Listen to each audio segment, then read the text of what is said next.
My boyfriend cheated on me with my mom. They both thought I'd never find out. I don't really know how to begin this, but I guess I'll start with this. I, 24F, found out last month that my boyfriend, 26M, who I had been dating for nearly 3 years, was cheating on me. And not just with anyone. With my mom, 45F. Yes, you read that right. My mom. It sounds like something out of a twisted soap opera, but I swear on everything it's true. We started dating when I was 21. I met Matt at a coffee shop near campus where I worked part-time. He was charming, slightly awkward, had this scruffy, intellectual look that made him seem older than he was. We hit it off almost immediately. He had just finished grad school and was working at a startup doing UX design. Our dates were simple parks, movies, quiet dinners. He wasn't flashy. I like that. My mom, on the other hand, has always been complicated. She had me when she was just 19. My parents split up when I was 10, and mom never really settled down afterward. She dated a lot, always younger guys, always the kind that looked like they belonged on the covers of magazines or in a frat house. I didn't judge her for it, okay? Maybe I did a little, but we weren't super close anyway. She worked nights as a nurse, drank boxed wine like it was water, and treated boundaries like suggestions. Still, I never, ever imagined this. Here's how it started unraveling. A few months ago, I noticed Matt being different, not distant, real if anything. He was more affectionate, but there was something off. The way he looked at me sometimes felt performative, like he was trying to convince himself that he still wanted this. I chalked it up to stress. His job had been rough lately with layoffs and instability, so I gave him space. Then one night, I left my phone at home when I went to the store. I asked him to send me a photo of the grocery list I'd left on the counter. He sent me the pic but accidentally also sent me a screenshot of a message thread. I could tell he tried to unsend it right away, but I'd already seen it. It was from my mom. The preview showed, "Can't stop thinking about last night. Miss you already." I froze in the cereal aisle. I stared at the screen for what felt like an hour. Then I walked out of the store and went straight home. I didn't say anything right away. I wanted to be sure. Maybe it was an old message. Maybe it wasn't what it looked like, except it was. That night, while Matt was in the shower, I opened his phone. Yes, I know. But trust me, at that point I needed to know. His passcode was my birthday. How ironic. I went to the messages. Scrolled. There it was. Weeks, months off messages between him and my mother. Flirty, sexual, sometimes romantic, sometimes disgusting. They had inside jokes about me. They had nicknames for me. One text from my mom said, "She's so clueless. I almost feel bad." Another one, "You're the only one who really sees me." And one from him, "Wish I could fall asleep next to you tonight, not her." I don't remember everything that happened after that. I think I screamed. I think I threw his phone. I remember him running out of the bathroom dripping wet, panicked. I remember asking why. Over and over again. He just stood there, silent. Then finally, I didn't mean for it to happen. As if that was supposed to help. When I confronted my mom the next day, she didn't even deny it. She said, "You wouldn't understand. It wasn't about you." She said she felt alive for the first time in years. That Matt made her feel like a woman again. I wanted to slap her. Instead, I walked out and haven't spoken to her since. Matt tried texting, emailing, even showed up at my job once. I told him if he ever did that again, I'd file for a restraining order. I wasn't bluffing. I moved out of our shared apartment the following weekend, stayed with a friend for a few weeks. Now I'm renting a small studio on the other side of town, trying to rebuild. The betrayal. It's not just about the cheating, it's about who they were to me. The two people I trusted the most, the person I thought I'd build a life with, the woman who gave birth to me. They broke something in me I'm not sure I can fix. Sometimes, I wonder if I missed the signs, if there were moments where it should have clicked. But how do you even prepare for something like this? Anyway, that's the beginning. I'm not writing this for advocacy, I already know what I need to do. I just needed to get it out of my chest. And maybe, just maybe, help someone else out there trust their gut when something feels off. The days that followed felt like static. I was technically functioning, eating, showering, going to work, but inside, I felt hollow. Like I was walking around in a version of my life where everything familiar had been replaced with cruel imitations. People kept asking me what happened between me and Matt. We were that couple, you know? The probably engaged soon kind. Always showed up to barbecues together, sent out joint Christmas cards. Everyone thought we were solid. I told my close friends the truth. Most didn't even know how to respond. One of them, Tanya, literally burst into tears. Not because she was sad for me, but because she had known my mom for years. She said, "I used to call her my second mom. I feel sick." Yeah, welcome to the club. I didn't tell my dad. He and my mom hadn't spoken in years. And the thought of explaining the situation to him felt exhausting. He lives 3 states away now, remarried. New family. He calls me once every few months, asks if I need money, says he's proud of me. I didn't want to shatter that illusion. The worst part wasn't even the betrayal, it was the mental loop I kept replaying. Over and over. Was it my fault? Was I not enough? Did I push them together somehow? And then there was this sickening thought I couldn't shake. Was it planned? I mean, did they ever talk about what would happen if I found out? Did they ever laugh about it behind my back? Was this just some long, sick fantasy they acted out, knowing I'd eventually be destroyed? I know how crazy that sounds, but after something like this, your brain starts creating all kinds of stories. Some worse than others. Eventually, I decided to see a therapist. Her name was Jeanette. She was probably in her 50s. Wore long cardigans and spoke with the kind of voice that makes you want to cry just because someone's finally being gentle with you. She told me that what I was going through wasn't just a breakup. She called it a compound betrayal trauma. A fancy term for the 2 people you trusted most set off a bomb in your soul at the same time. She was the first person who didn't try to tell me to look on the bright side or forgive and move on. She said, "You have every right to sit in this pain for a while. Just don't pitch a tent and live in it." That line stuck with me. One night, about 3 weeks after everything went down, I got a message request on Instagram. It was from an account I didn't recognize. No profile picture, no posts. The message said, "I didn't know you were her daughter. I'm so sorry." I stared at it for a long time. Then I wrote back, "Who is this?" What followed was a message from a guy named Kevin. He said he met my mom on Bumble about a year ago. They went on a few dates, slept together a handful of times. Nothing serious, or so he thought. He said one night she started crying in bed, told him she had a complicated relationship with her daughter, and didn't know how to fix it. Kevin didn't think much of it, until he saw Matt's picture in an old Instagram post I forgot to delete. He recognized him. "He was at her house once when I came over," he said. "They acted weird, like they were roommates or something, not family." I didn't know what was going on. I felt like vomiting. I hadn't even considered that they were that careless, that bold, just flaunting their thing in front of other people. In my mom's house, the same house where I celebrated birthdays, baked Christmas cookies as a kid, took prom pictures. I asked Kevin if he ever heard them talk about me. He said no, that they were weirdly secretive. But he got the vibe that Matt didn't like talking about me. Said I was fragile. Fragile. The word sat in my chest like ice. I thanked Kevin for telling me. He apologized again, then blocked me. Maybe for the best. That night, I finally deleted every photo of Matt off my phone. I'd held on to them like they were souvenirs from a different life. A life that never existed. A week later, my mom showed up at my apartment. I was eating soup in sweats, watching a reality show I didn't even care about. And suddenly there was a knock on the door. I looked through the peephole. It was her, in a beige trench coat like she was in some noir film. Hair curled, makeup perfect. I didn't open the door. I spoke through the crack. "Go away. I just want to talk. There's nothing to say." She tried the handle, thank God I locked it. Then she leaned close to the door and said, "You don't understand what it's like to feel invisible, to give everything to a kid and get nothing back." He made me feel like a person again. I was shaking. From rage, from sadness, from disbelief. "Then go be a person somewhere else," I said.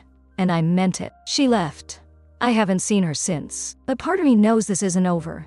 People like her don't just disappear. They linger. Like smoke, like rot.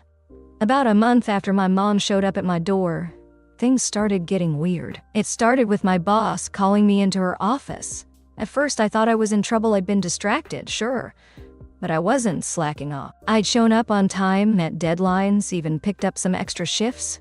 She shut the door behind me and gave me this awkward smile. Hey, so I got a strange voicemail last night from a woman claiming to be your mother.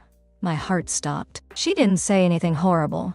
My boss added quickly, just vague stuff. Said she was concerned about your mental health and thought we should keep an eye on you.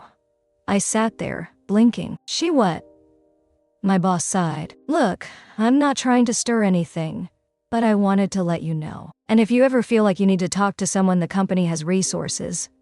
I nodded. Thanks for telling me. But inside, I was livid. What the hell was she doing? Trying to sabotage my job now? Smear me as unstable so that what her actions seem justified? So that Matt's betrayal seems like a mercy? I texted her that night. Don't ever contact my workplace again. You're done. She read it. No reply. It wasn't just that, though. I started getting weird comments on my social media. Anonymous accounts saying things like, well, maybe if you weren't so cold, people wouldn't cheat. No wonder your boyfriend left. Some of them sounded a little too specific to be random trolls. Then Matt posted a picture. It was subtle, just a blurry black and white photo of a woman's hand in his, captioned, the piece I never knew I needed. The comments were full of emojis and people guessing who the mystery girl was. But I knew. Of course I knew. I almost threw my phone across the room. He wasn't just with her still. He was flaunting it, romanticizing it, selling it as some tragic, misunderstood love story. What was next? A book deal? A TED Talk? It became clear then. They weren't ashamed. They felt righteous. They'd convinced themselves, or maybe each other, that I was the villain. That I was the one who didn't understand true love. That what they had was worth the wreckage. And here's the twisted part. For a moment, I started questioning myself again. That's the thing no one tells you about betrayal. It's not just the act that breaks you, it's the mental gymnastics you start doing after. The way your brain tries to build a story that makes this all make sense, even if it means turning yourself into the bad guy. But then I remembered something Jeanette said in one of our sessions. Abusers don't always raise their hand. Sometimes they raise your doubt. That snapped me out of it. That night, I printed every message, screenshotted every post, compiled a digital folder of everything, not because I planned on using it, but because I needed to remind myself, this happened. You're not crazy. They did this. It helped. Around that time, Tanya invited me to her birthday party. I almost said no, I wasn't ready to be social. But she insisted. It's low-key, she promised. Just some close friends, wine, and stupid karaoke. So I went. And for the first time in weeks, I laughed. Not just polite chuckles, real, stomach-hurting laughs. We butchered old Britney songs, danced barefoot in her apartment, and drank too much cheap rosé. It felt like being human again. Then someone knocked on the door. Tanya opened it. I was halfway through a cup of water when I heard her say, what are you doing here? I froze. Matt's voice replied, just wanted to talk to her, please. I stood up, walked to the door. He looked rough, like he hadn't slept. Eyes bloodshot, hoodie stained. He was holding something, a small box. I'm not here to fight, he said. I just wanted you to have this. He handed me the box and backed away. That's all. I'll go. I didn't say a word. Just watched him turn and walk down the hallway, shoulders hunched like someone who finally felt shame, or wanted me to think he did. Back inside, I opened the box. Inside was my necklace, the one he gave me on our second anniversary, a tiny silver pendant shaped like a compass. I hadn't even realized it was missing. Under it was a note, scrawled in his handwriting. I know I can't fix it, but I hope someday you find your direction again. I'm sorry I was the storm instead of the anchor. I stared at the note for a long time. Then I put the necklace back in the box, closed the lid, and tossed it in the trash. Some things don't need closure. Some people don't deserve redemption arcs. Sometimes the real healing is realizing they don't get to narrate your story anymore. I stayed at Tanya's place that night. Slept on her couch, curled up in a blanket that smelled like lavender. For the first time in months, I dreamed of the ocean. Calm, wide, endless, no storms. Just peace. A week after the party, something strange happened. I was at work organizing a shipment in the back when I got a text from an unknown number. It was a photo. Matt, sitting on a bench, next to him, my mother, her head on his shoulder, and beneath it just 5 words. Thought you'd want to know. No name, no explanation, no context. My stomach twisted into knots. At first, I thought it had to be a prank, but I zoomed in, it was them. Same clothes from Matt's last Instagram post, the park near her neighborhood. I showed it to Tanya that night. She blinked. Okay, I know this is obvious, but what the actual F? I don't know if they're still together or just in cahoots, I muttered. You said he came alone to the party. He did. We sat in silence for a moment. Then she looked at me. Do you want to know what they're doing? Like actually know?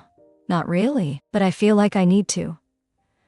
Tanya opened her laptop and cracked her knuckles. All right, let's go full stalker mode. We started with the basics. No new photos on his account. My mom's Facebook was still set to private and hadn't been updated in months. But Matt's brother had a public profile, and he had recently posted a group photo at a family BBQ. Guess who was standing next to him? Yep, my mother. Arm around Matt, smiling, like they were a family. I closed the laptop. That night, I sat in my car for over an hour before going inside. I don't know what I was thinking, maybe that I'd see them there too, sitting on my porch, holding hands and singing Kumbaya. But no one was there, just me. The dark and a deep ache in my chest.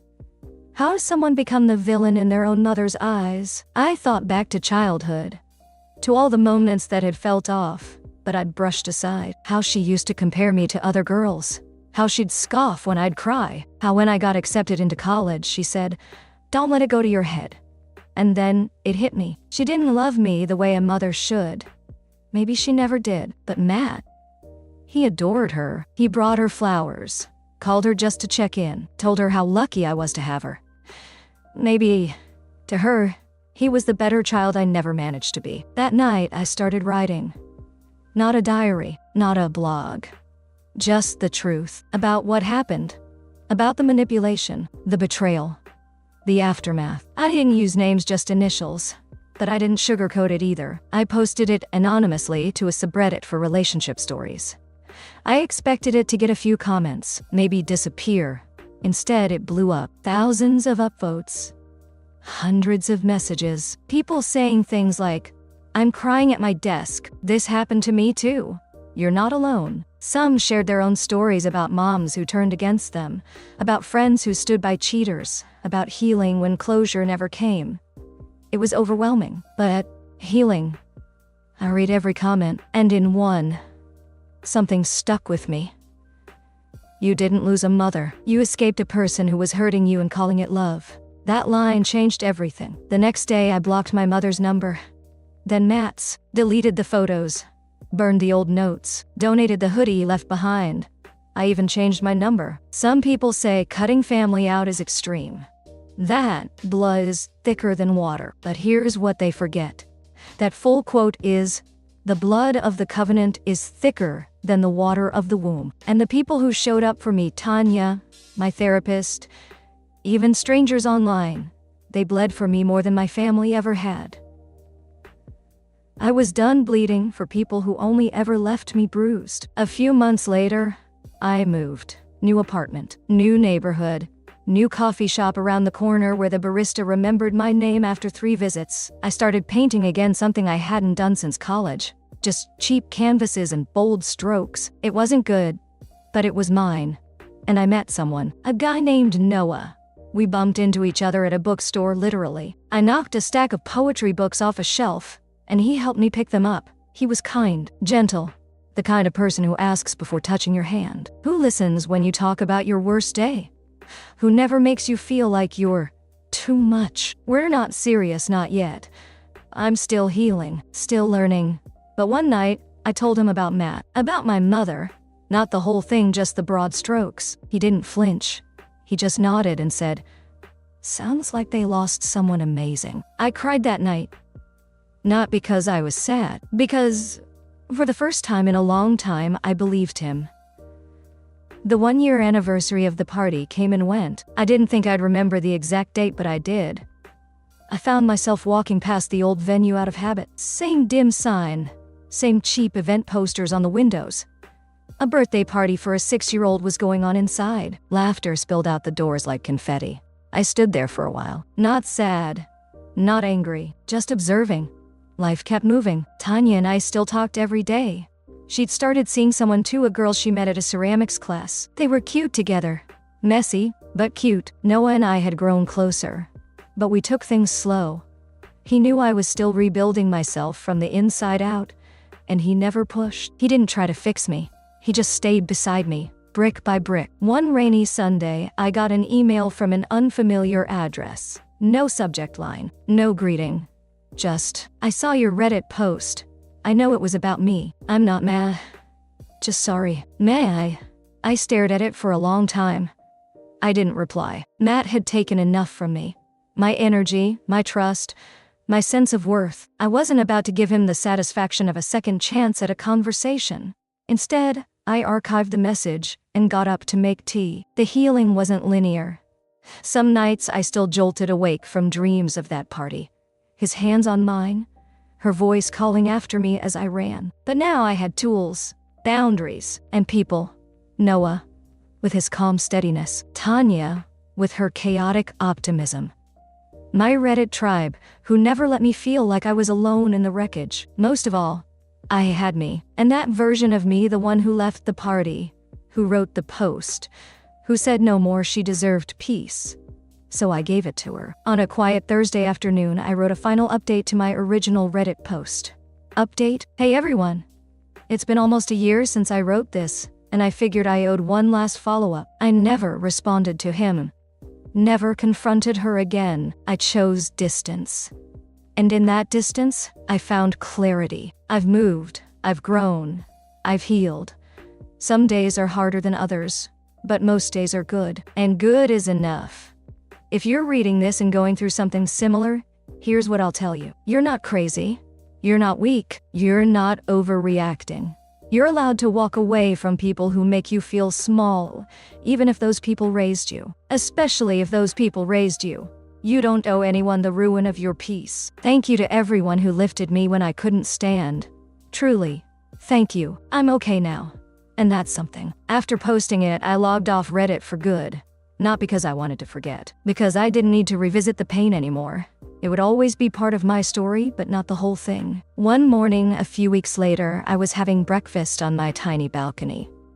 The sun was doing that golden thing it does in spring, and my plants were finally starting to bloom again. Noah stepped out with coffee. He handed me a mug with a sleepy smile. Sleep okay?